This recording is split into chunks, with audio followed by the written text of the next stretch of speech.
হ্যাঁ, আসসালামু আলাইকুম। This is Ramizuddin Haldar. আর আজকে আমি সুন্দর করে কথা বলবো, কারণ আমার আম্মু বলেছে আমি নাকি সুন্দর করে কথা বলতে পারি না। তো আজকের ভিডিওতে আমি দেখাবো কিভাবে হাতের লেখা আপনি সুন্দর করবেন। প্র্যাকটিক্যালি এটা আমি দেখাবো। তুমি দেখবেন প্রো। ওকে, তো আমার ভাগ্নি একটি হাতের লেখা রেডি করে এনেছে, যেটার কোনো কিছু ঠিক নয়।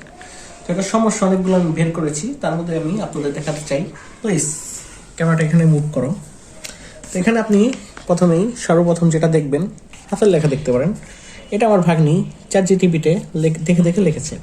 তো এটার মধ্যে সর্বপ্রথম সমস্যা আমি যেটা বের করেছি সেটা হচ্ছে প্রত্যেকটা অক্ষরেরই এখানে লেখা আছে। আমি সমস্যাটা তাকে আমি বলে দিচ্ছি, লিখে দিচ্ছি, যাতে করে তিনি সমাধান বের করতে পারে পরবর্তী সময়ে প্র্যাকটিসের মাধ্যমে। তো এখানে তিনি বলছে, এখানে আমি বলেছি অক্ষরের সঠিকভাবে স্পষ্ট নয়। তিনি যেসব অক্ষরগুলো লিখেছে সেগুলো সঠিকভাবে স্পষ্ট দেখা যাচ্ছে না, যার কারণে এটা একটা সমস্যা। এটা তাকে সমাধান করতে হবে। কিভাবে তিনি সমাধান করবে?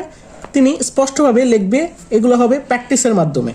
দ্বিতীয় সমস্যা হচ্ছে অক্ষরের শেপ ঠিক নয়। তিনি এখানে আপনি দেখতে পারবেন যে এখানে একটি প বর্ণ লিখেছে, যেটার শেপ একেবারেই নেই। তিনি জাস্ট এভাবে দিয়ে এমনি করে প লিখেছে, যেটা একেবারে ভুল একটা প। এটাও তাকে প্র্যাকটিসের মাধ্যমে সমাধান করতে হবে। তৃতীয় নম্বর যে সমস্যাটা, অক্ষরের যে গ্যাপ, যে দূরত্ব, একটা অক্ষর ঠিক নয়। প্রত্যেকটা অক্ষরই ইন্ডিভিজুয়ালি বিভিন্ন রকমের দূরত্ব আছে, যেটা পুরো লেখাটাকেই অসুন্দর করে ফেলছে। চতুর্থ নম্বর যে সমস্যাটা, সেটা হচ্ছে অ্যাস্থেটিক নয়। তার যে লেখাটা সেটা নান্দনিক অথবা অ্যাস্থেটিক, অথবা সহজ ভাষায় বললে সুন্দর নয়। যেমন আপনি এই লেখাটা দেখতে পারেন, এটা আমি লিখেছিলাম just for practicing of my study.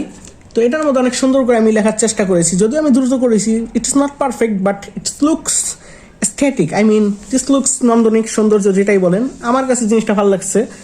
হাতে লেখা লিখে আপনি সমস্যার যাচাই করবেন, এবং সেগুলো যদি এইভাবে লিখে সমাধান করতে পারেন, তাহলে হয়তো আপনি ঠিক করে লিখতে পারবেন। অ্যান্ড অবশ্যই হাতের লেখা একটি আর্ট।